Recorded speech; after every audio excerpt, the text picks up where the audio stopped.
Hello everyone, एक बार फिर से आप सभी का स्वागत है हमारे channel current affairs by Ravi पे। और ये है हमारी डेली करंट अफेयर्स की सीरीज़ जिसमें हम हर दिन most important top 12 current affairs को यहाँ पे डिस्कस करते हैं। आज की क्लास में हम बात करेंगे 28 नवंबर 2025 के 12 मोस्ट इम्पॉर्टेंट करंट अफेयर्स के बारे में। और फ्रेंड्स, हमारी इस क्लास की खासियत ये है कि हम ना सिर्फ करंट अफेयर्स पे फोकस करते हैं उस दिन के, बल्कि हम रिवीजन पे भी बहुत ज़्यादा ध्यान देते हैं। ठीक है, तो अगर आप पहली बार हमारे चैनल को विजिट कर रहे हैं तो एटलीस्ट 10 दिन तक हमारे इस क्लास को करके देखिए। इसका रिजल्ट आप अपने मॉक टेस्ट और एग्जाम्स में ज़रूर देखेंगे। तो फ्रेंड्स, अगर आप इनमें से किसी भी एग्जाम की तैयारी कर रहे हैं तो आप हमारी सीरीज़ को कंसीडर कर सकते हैं। डेफिनेटली आपको ये बहुत ज़्यादा हेल्प करने वाली है आपके करंट अफेयर्स की प्रिपरेशन में। ठीक है, तो स्टार्ट करने से पहले बस एक छोटी सी इन्फॉर्मेशन है आपके लिए।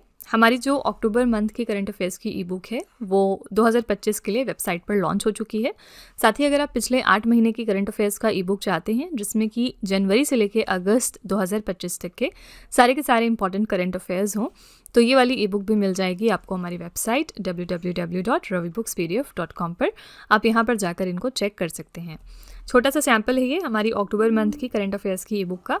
आप देख सकते हैं कि यहाँ पर हमने हर क्वेश्चन को वेल एक्सप्लेन किया है। यहाँ पर हम highlights, important point, static GK और पिक्चर्स का यूज़ करते हैं ताकि आपको हर क्वेश्चन की प्रॉपर अंडरस्टैंडिंग हो सके और आप लॉन्ग टर्म तक इन क्वेश्चंस को याद रख सकें। ठीक है, तो अगर आप इंटरेस्टेड हैं, अगर आप इन ई बुक्स को हमारी परचेज़ करना चाहते हैं तो ये वेबसाइट है, आप यहाँ पर जाकर परचेज़ कर सकते हैं।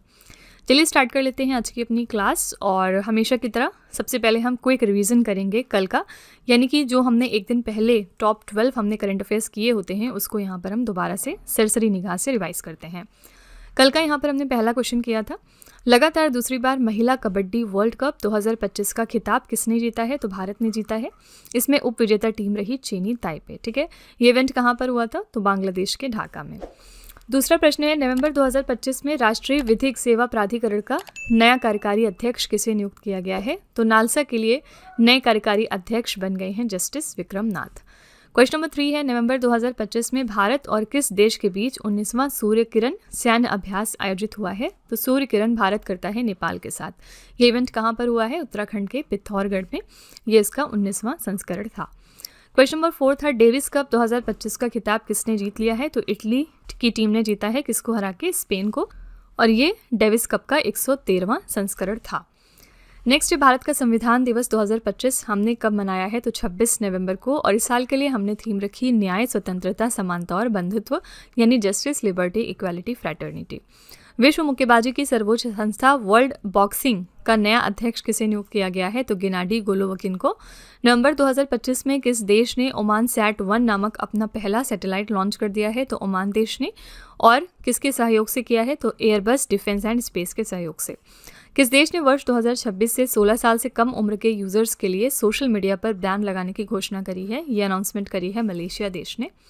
अगला है, यूरोप ने किस देश को G8 समूह में पुनः आमंत्रित करने पर सहमति व्यक्त की है? तो रूस को। नवंबर 2025 में भारत की 27वीं महिला ग्रैंड मास्टर कौन बन गई हैं? इनका नाम है ईशा शर्मा।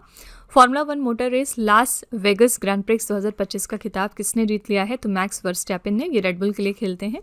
और कल का हमने आखिरी प्रश्न किया था, नवंबर 2025 में बॉलीवुड के प्रसिद्ध अभिनेता धर्मेंद्र का 89 साल की उम्र में निधन हो गया।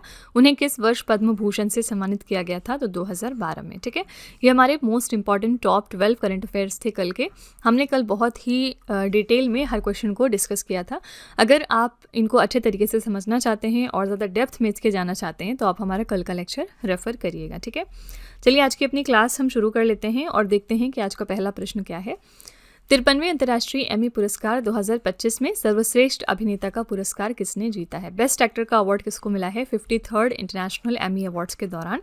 तो यहाँ पे करेक्ट आंसर हो जाएगा ओरियोल प्लाट। ठीक है, सी ऑप्शन आपका बिल्कुल सही है। ये बेस्ट एक्टर साबित हुए इस एमी अवार्ड्स में।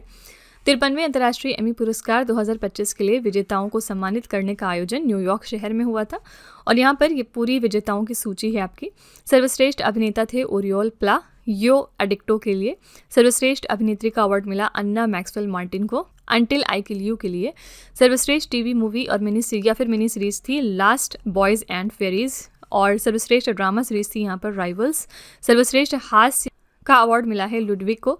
सर्वश्रेष्ठ खेल डॉक्यूमेंट्री का पुरस्कार मिला इट्स ऑल ओवर द किस that change the Spanish football. समाचार के लिए अंतर्राष्ट्रीय एमी मिला है गाजा सर्च फॉर लाइफ को। सर्वश्रेष्ठ ड्रामा सीरीज का पुरस्कार हैप्पी प्रिंस द्वारा निर्मित राइवल्स को मिला है। करंट अफेयर्स के लिए एमी पुरस्कार दिया गया डिस्पैचेस किल जोन इनसाइड गाजा को। ठीक है, तो ये आपकी पूरी सूची है अलग अलग कैटेगरीज में विजेताओं की, आपको इनको ध्यान में रखना है। आप इसका स्क्रीनशॉट ले लीजिएगा, एक दो बार पढ़ेंगे तो याद हो जाएगा। ठीक है, तो यहाँ पे करेक्ट आंसर है ओरियल प्ला। क्वेश्चन नंबर 2 पे चलते हैं।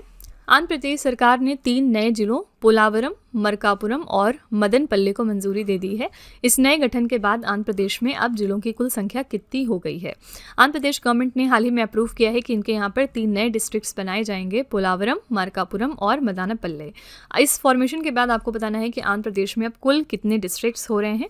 करेक्ट आंसर हो जाएगा 29। ठीक है, अभी तक यहाँ पर 26 डिस्ट्रिक्ट्स हुआ करते थे, लेकिन अब ये 3 नए डिस्ट्रिक्ट्स यहाँ पर बनाए जाएंगे और कुल जिलों की संख्या अब यहाँ पर हो जाएगी 29।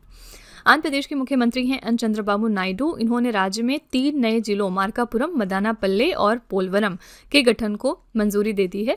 इसके साथ ही जिलों की संख्या 26 से बढ़कर 29 हो गई है। इससे पहले अप्रैल 2022 में आंध्र प्रदेश सरकार ने 13 नए जिलों का गठन किया था, जिससे जिलों की कुल संख्या जो है वो 13 से बढ़कर 26 हो गई थी। ठीक है, तो फाइनली अब आंध्र प्रदेश स्टेट में कुल 29 जिले हो जाएंगे। ठीक है, इसी साल की अगर हम बात करें तो उत्तर प्रदेश जो स्टेट है, इन्होंने भी अनाउंस किया था कि ये अपने यहाँ पर एक नया जिला बनाएंगे और इसका नाम ये रख रहे हैं कल्याण सिंह नगर। ये अक्टूबर का ही करंट अफेयर्स है। ठीक है, कल्याण सिंह नगर कौन से राज्य का नया जिला है? तो आंसर हो जाएगा उत्तर प्रदेश का।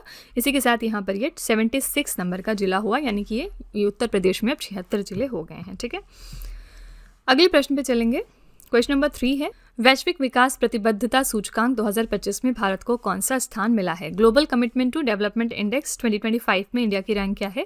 इंडिया की रैंक यहाँ पर है 36। ठीक है, तो वैश्विक विकास प्रतिबद्धता सूचकांक 2025 में भारत को 36वां स्थान मिला है। ये सूचकांक जो है वो सेंटर फॉर ग्लोबल डेवलपमेंट द्वारा जारी किया जाता है और ये मूल्यांकन करता है कि दुनिया के सबसे शक्तिशाली देश वैश्विक विकास और कल्याण में किस हद तक योगदान दे रहे हैं। ठीक है, तो टॉप 3 देश इसमें कौन से रहे? पहले स्थान पर है स्वीडन, दूसरे पर है जर्मनी और तीसरे पर है नॉर्वे। अमेरिका की रैंक की बात करेंगे तो ये अमेरिका 28वें स्थान पर इस सूची में आता है और चीन जो है वो 34वें स्थान पर आता है।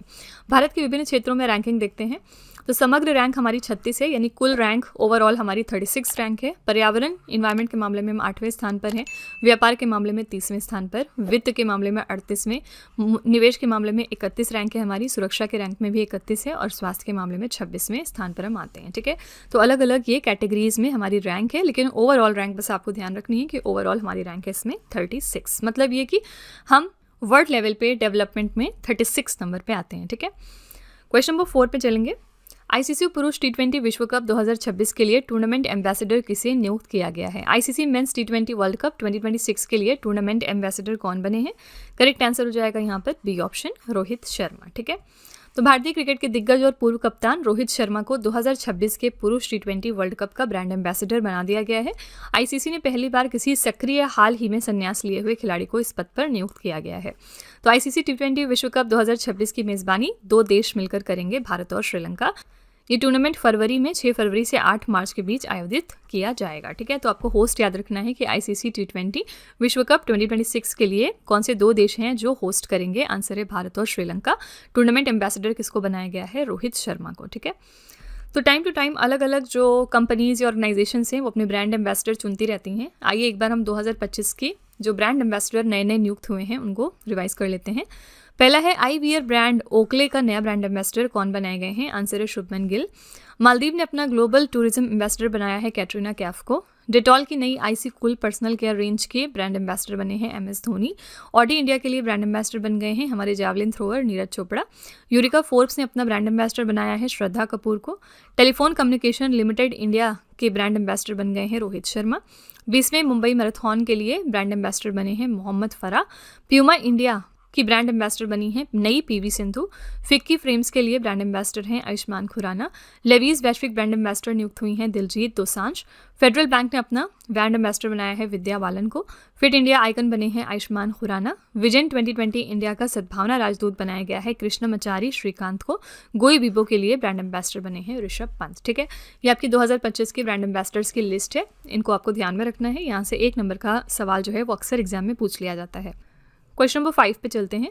भारतीय सेना ने 38 वर्षों में पहली बार ऑपरेशन पवन में शहीद हुए 1171 सैनिकों को औपचारिक रूप से श्रद्धांजलि देने की घोषणा करी है। ये ऑपरेशन किस देश में चलाया गया था? तो पिछले 38 सालों में पहली बार ऐसा हो रहा है कि इंडियन आर्मी ने अनाउंस किया कि वो ट्रिब्यूट पे करेंगे 1171 सोल्जर्स को जो कि शहीद हुए थे ऑपरेशन पवन में। आपको बताना है कि ऑपरेशन पवन हमने कौन से देश में चलाया था। करेक्ट आंसर हो जाएगा ए ऑप्शन, यहाँ पर श्रीलंका। ठीक है, तो ऑपरेशन पवन को भारतीय शांति सेना द्वारा अक्टूबर 1987 में श्रीलंका के जाफना प्रायद्वीप को लिट्टी के कब्जे से मुक्त कराने के उद्देश्य से शुरू किया गया था और ये भारत श्रीलंका समझौते का एक हिस्सा था जो 1987 से लेकर 1990 तक चला था।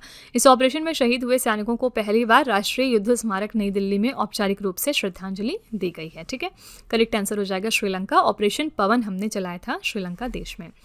यहाँ पर म्यांमार भी ऑप्शन में है और म्यांमार देश में अर्थक्वेक आया था जिसके बाद इंडियन गवर्नमेंट ने इसी साल ऑपरेशन ब्रह्मा को लॉन्च किया था म्यांमार देश की हेल्प के लिए। ठीक है, कई बार एग्जाम में पूछ लिया जाता है कि ऑपरेशन ब्रह्मा को हमने किस देश की मदद के लिए लॉन्च किया था, तो आंसर हो जाएगा म्यांमार देश के लिए। ठीक है, क्वेश्चन नंबर 6 है।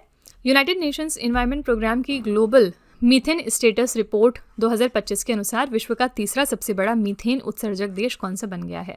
ग्लोबल मीथेन स्टेटस रिपोर्ट जारी करी है यूनेप ने। इसके मुताबिक कौन सी कंट्री है जो 3rd लार्जेस्ट मीथेन एमिटर बनी पूरी दुनिया में? आंसर हो जाएगा बी ऑप्शन, भारत। ठीक है, भारत तीसरे नंबर पर आता है मीथेन को एमिट यानी कि उत्सर्जित करने के मामले।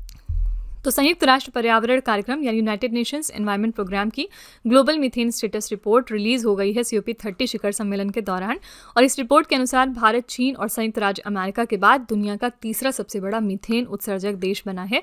ये मुख्य रूप से कृषि क्षेत्र के कारण हैं जिनमें पशुधन जैसे गाय और भैंस और धान की खेती प्रमुख स्रोत बताए गए हैं। ठीक है, तो पहले स्थान पर आता है चाइना मीथेन एमिट करने के मामले में, दूसरे पर है USA और तीसरे पर अब इंडिया आ गया है। ठीक है, यूनेप क्या है? United Nations environment programme. इसका हेडक्वार्टर कहाँ पर है? केनिया के नायरोबी शहर में। ठीक है, इसी के साथ मैंने आपको बताया था कि जो COP30 है वो कहाँ पर हुआ है इस साल, तो ब्राज़ील के बेलेम शहर में, और COP31 जो है वो होने वाला है तुर्की में, और इसी के साथ जो COP आपका 32 है वो कहाँ पर होगा? वो होगा एथियोपिया देश में। ठीक है, अगले प्रश्न पे चलते हैं। द्विपक्षीय समुद्री अभ्यास ऑस इंडेक्स 2025 भारत और किस देश के बीच में आयोजित हुआ है? ऑस इंडेक्स नाम की एक्सरसाइज इंडिया कौन से देश के साथ करता है? करेक्ट आंसर हो जाएगा यहाँ पर सी ऑप्शन, ऑस्ट्रेलिया। ठीक है, तो ऑस इंडेक्स में भारत और ऑस्ट्रेलिया शामिल होते हैं। ये इवेंट कहाँ पर हुआ? नॉर्दर्न पैसिफिक में। भारत की तरफ से हमारी कौन सी जहाज गई थी पार्टिसिपेट करने? तो INS सह्याद्री। उद्देश्य क्या है? दोनों देशों की नौसेनाओं के बीच सहयोग और रणनीतिक साझेदारी को मजबूत करना। ठीक है, तो 2-3 फैक्ट्स आपको याद रखने होते हैं। सबसे पहले ऑस इंडेक्स नाम की एक्सरसाइज इंडिया कौन से देश के साथ करता है? तो ऑस्ट्रेलिया के साथ।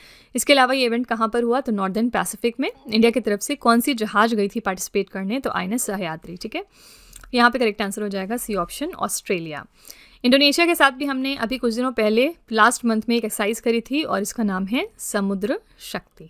ठीक है, सिमिलरली जापान के साथ कौन सी एक इंपॉर्टेंट एक्सरसाइज हम करते हैं? तो GMAX, Japan India maritime exercise. ठीक है, GMAX के अलावा दूसरी एक्सरसाइज जो हम जापान के साथ करते हैं उसका नाम है धर्मा गार्डियन। इस तरह आप टाइम टू टाइम रिवाइज करते रहा करिए, क्योंकि ज़रूरी नहीं है कि जो एक्सरसाइजेज हैं वो करंट अफेयर से ही पूछे जाएँ। कई बार स्टैटिक जीके के तौर पे अलग अलग एक्सरसाइजेज के नाम भी पूछ लिए जाते हैं। ठीक है, क्वेश्चन नंबर 8 है। वार्षिक सार्वजनिक सेवा संपर्क अभियान आपकी योजना आपकी सरकार आपके द्वार किस राज्य ने शुरू किया है? तो ये annual public service outreach campaign है आपकी योजना आपकी सरकार आपके द्वार। ये किस राज्य की शुरुआत है आपको ये बताना है। करेक्ट आंसर हो जाएगा बी ऑप्शन, यहाँ पर झारखंड। तो आपकी योजना आपकी सरकार आपके द्वार अभियान जो है ये झारखंड राज्य ने शुरू करा है। सरकारी योजनाओं और सेवाओं को सीधे नागरिकों के द्वार तक पहुंचाना इसका उद्देश्य है, ताकि उन्हें सरकारी दफ्तरों के चक्कर ना लगाने पड़े। ठीक है, प्रक्रिया कैसी होगी इसकी? इसके तहत राज्य भर में कैंप्स आयोजित किए जाते हैं जहां विभिन्न विभागों के अधिकारी एक ही स्थान पर मौजूद रहते हैं। तो यहाँ पर ये जो आपकी योजना आपकी सरकार आपके द्वार कैंपेन है ये लॉन्च करा है झारखंड की सरकार ने। ठीक है, यहाँ पे हमने स्कीम्स की बात करी, चलिए हम अलग अलग राज्यों की कुछ योजनाएं चेकआउट कर लेते हैं जो 2025 में न्यूज़ में आई हैं। पहला है यहाँ पर राहवीर योजना, और ये योजना है मध्य प्रदेश की। देखिए, किसी भी वनडे एग्जाम में आपसे सिर्फ यही पूछा जाएगा कि पर्टिकुलर योजना कौन से स्टेट के लिए है। अदरवाइज़ अगर आप बीपीएससी या फिर यूपी पीसीएस ये सब टाइप के एग्जाम की तैयारी करेंगे तो फिर आपको डेप्थ में जाना पड़ेगा कि पर्टिकुलर योजना में क्या चीज़ थी। ठीक है, तो यहाँ पर हम सिर्फ वनडे एग्जाम की तैयारी कर रहे हैं तो हम सिर्फ देखेंगे कि पर्टिकुलर योजना कौन से स्टेट के लिए है। ओके, एनीवेज, इंदिरा सौर गिरी जल विकासम योजना है तेलंगाना की। एती कोली दुती पात योजना है असम की। ग्राम पंचायत क्षेत्रों में रक्षा कर्मियों के घरों को संपत्ति कर में पूर्ण छूट दी है आंध्र प्रदेश ने। फिर पंडित लक्ष्मी चंद कलाकार सामाजिक सम्मान योजना है हरियाणा की। ज्योति योजना है केरल की। बाल सुरक्षा राज्य कार्य योजना है केरला की। आयुष्मान वय वंदना योजना है दिल्ली की। कलई गनर कैवी नाई थिट्टम योजना है तमिलनाडु की। पिंक ई रिक्शा योजना है महाराष्ट्र की। अंत्योदय गृह योजना है उड़ीसा की। गरीबों को मुफ्त में बढ़िया चावल देने की योजना चलाई है तेलंगाना ने। शिष्टाचार दस्ता योजना है दिल्ली पुलिस की। राजीव युवा विकासम योजना है तेलंगाना की। और महिला समृद्धि योजना है दिल्ली की। ठीक है, ये आपकी मोस्ट इंपॉर्टेंट अलग अलग योजनाएं हैं अलग अलग राज्यों की, इनका आप स्क्रीनशॉट ले सकते हैं, यहाँ से एग्जाम में क्वेश्चन आ सकता है। क्वेश्चन नंबर 9 पे चलते हैं। नवंबर 2025 में 3 दशकों बाद किस राज्य के रतनमहल वन्यजीव अभयारण्य में बाघ की वापसी हुई है? तो 3 डेकेड के बाद लगभग टाइगर की वापसी हुई है रतनमहल वाइल्ड लाइफ सैंक्चुरी में। और ये कहाँ पर लोकेटेड है? सिंपली आपसे ये पूछा जा रहा है, सी ऑप्शन गुजरात में। ठीक है, तो गुजरात के रतनमहल वन्यजीव अभयारण्य में आधिकारिक रूप से बाघ देखा गया, जो वर्ष 1989 में बाघ के विलुप्त घोषित होने के बाद से राज्य में पहली पुष्टि है। इस नई आमद के साथ गुजरात अब 4 में से 3 प्रमुख यानी बिग कैट्स की मौजूदगी वाला राज्य बन गया है। और ये कौन कौन से हैं? शेर, बाघ और तेंदुए। ठीक है, तो आपको याद रखना है बस कि रतनमहल वाइल्ड लाइफ सैंक्चुरी है गुजरात में, क्योंकि ये न्यूज़ में आ गया था। ओके, इसी के साथ इंडिया का सबसे लेटेस्ट टाइगर रिजर्व कौन सा है अगर हम इसकी बात करें तो ये है माधव टाइगर रिजर्व। ठीक है, 2025 का ये करंट अफेयर्स है। माधव टाइगर रिजर्व जो है वो मध्य प्रदेश में है और इसको मार्च 2025 में टाइगर रिजर्व डिक्लेयर किया गया। इसी के साथ ये हमारा 58 नंबर का टाइगर रिजर्व बना। ठीक है, क्वेश्चन नंबर 10 पे चलते हैं। किसानों को सशक्त बनाने के लिए किस राज्य सरकार ने राय थन्ना मीको सम नामक पहल शुरू करी है? कौन सी स्टेट गवर्नमेंट है जिसने कि राय थन्ना मीको सम नाम का इनिशिएटिव लॉन्च किया फार्मर्स को एम्पावर करने के लिए? यहाँ पे करेक्ट आंसर आपका हो जाएगा डी ऑप्शन, आंध्र प्रदेश। ठीक है, आंध्र प्रदेश राज्य ने राय थन्ना मीको सम नामक पहल शुरू करी है। तेलुगु में इसका अर्थ होता है किसान आपके लिए। उद्देश्य क्या है? पानी की सुरक्षा को मजबूत करना, मांग पर आधारित खेती को बढ़ावा देना, एग्री टेक्नोलॉजी अपनाने में तेजी लाना, फूड प्रोसेसिंग को बढ़ावा देना और 5 पॉइंट फार्मूले के तहत किसानों को पूरी सरकारी मदद देना। ठीक है, करेक्ट आंसर है यहाँ पर D option, Andhra Pradesh. Question number 11 पे चलते हैं। दिल्ली मंत्रिमंडल द्वारा अनुमोदित प्रस्ताव के अनुसार दिल्ली में राजस्व जिलों की संख्या 11 से बढ़ाकर कितनी हो गई है? दिल्ली कैबिनेट के प्रपोजल के अप्रूवल के बाद दिल्ली में अब रेवेन्यू डिस्ट्रिक्ट्स कितने हो गए हैं? पहले 11 हुआ करते थे और अब ये 13 हो गए हैं। ठीक है, डी ऑप्शन आपका यहाँ पे करेक्ट हो जाएगा। दिल्ली में प्रशासनिक व्यवस्था को सरल, तेज और जनता के अनुकूल बनाने के लिए सरकार एक बड़ा पुनर्गठन करने जा रही है। इस बदलाव के तहत दिल्ली में मौजूदा 11 राजस्व जिलों को बढ़ाकर 13 किया जाएगा। साथ ही जो सब डिवीज़न है एसडीएम ऑफिस, इनकी संख्या भी 33 से बढ़कर 39 कर ली जाएगी। ओके, तो यहाँ पे करेक्ट आंसर है 13। इसी के साथ आज का आखिरी प्रश्न है हमारा, संगाई महोत्सव किस राज्य में मनाया गया है? तो संगाई फेस्टिवल हाल ही में मणिपुर में सेलिब्रेट किया गया है। सी ऑप्शन करेक्ट हो जाएगा।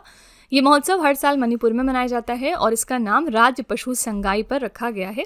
उद्देश्य क्या है? मणिपुर की समृद्ध सांस्कृतिक विरासत और पारंपरिक कलाओं को प्रदर्शित करना। इस महोत्सव में रस लीला नृत्य मुख्य आकर्षण है और इस साल के लिए हमने थीम रखी है वेयर ब्लॉसम्स ब्रीथ हार्मोनी। ठीक है, तो ज़्यादातर आपसे यही पूछा जाएगा कि जो संगाई फेस्टिवल है ये कहाँ पर मनाया गया, तो आंसर हो जाएगा सी ऑप्शन, मणिपुर राज्य में। ओके, तो फ्रेंड्स ये हमारे most important top 12 current affairs थे। आई रियली होप कि आपको क्लास पसंद आई होगी। हमेशा की तरह लास्ट में हम आपके लिए एक छोटा सा टेस्ट रखते हैं 3 क्वेश्चंस का। आज का पहला क्वेश्चन है, वैश्विक विकास प्रतिबद्धता सूचकांक 2025 में भारत को कौन सा स्थान मिला है? दूसरा प्रश्न है, आईसीसी पुरुष T20 विश्व कप 2026 के लिए टूर्नामेंट एम्बेसडर किसे नियुक्त किया गया है? और तीसरा प्रश्न है, द्विपक्षीय समुद्री अभ्यास ऑस इंडेक्स 2025 भारत और किस देश के बीच में आयोजित हुआ है? ठीक है, तो ये 3 क्वेश्चंस आपके लिए हैं एज अ होमवर्क। इनका जवाब आपको कॉमेंट सेक्शन में जाकर लिखना है। और इसी के साथ फ्रेंड्स हमारी क्लास यहाँ पर वाइंड अप होती है। आई रियली होप कि आपको हमारी क्लास बहुत अच्छी लगी होगी। आपको कैसे लगी आप अपना फीडबैक कॉमेंट में में ज़रूर लिखिएगा। साथ ही अगर आप इसमें कुछ इंप्रूवमेंट चाहते हैं तो आप अपना व्यू भी कमेंट में डाल सकते हैं, हम उसको रिव्यू करेंगे, ठीक है। तो इसी तरह के बेस्ट क्वालिटी कंटेंट और अच्छी प्रिपरेशन के लिए हमारे चैनल के साथ जुड़े रहिए। मिलते हैं अगली क्लास में एक और इम्पॉर्टेंट टॉपिक के साथ। Till then stay tuned. Thank you so much for watching. Also don't forget to like, share and subscribe our channel. Friends, यहाँ पे वीडियो को एंड करने से पहले मैं आपको एक छोटी सी इन्फॉर्मेशन दे दूँ कि अगर आप इंग्लिश मीडियम में ज़्यादा कंफर्टेबल हैं, यानी कि अगर आप करंट अफेयर्स को और स्टैटिक जीके को इंग्लिश मीडियम में पढ़ना प्रेफर करते हैं, तो इसके लिए आप हमारे चैनल रवि अदिति क्लासेस को सब्सक्राइब कर सकते हैं। इसके अलावा अगर आपको बुक्स चाहिए प्रिंटेड फॉर्मेट में, तो ये आपको मिल जाएगी हमारी वेबसाइट www.raviaditipublication.com पर, और ये आपके घर तक भी डिलीवर की जाएंगी। तो फिलहाल आपके लिए हमने लॉन्च किया है जीएस का 1 लाइनर 25,000 प्लस एग्जाम फैक्ट का बुक, जहाँ पर सभी इंपॉर्टेंट क्वेश्चंस को हमने कवर किया है। साथ ही यहाँ पे आपको जनरल साइंस, जीके और एनसीईआरटी के नोट्स वगैरह भी मिल जाएंगे। इसके अलावा अगर आपको ई बुक्स चाहिए तो ये आपको ईमेल के थ्रू इंस्टेंटली डिलीवर की जाएगी, और ये मिलेगी आपको हमारी वेबसाइट www.ravibooks.pdf.com पर। तो यहाँ पर आप देख सकते हैं कि जनवरी से लेकर मई, यानी कि लास्ट 5 मंथ का करंट अफेयर्स का ई बुक हमने लॉन्च किया है आपके लिए।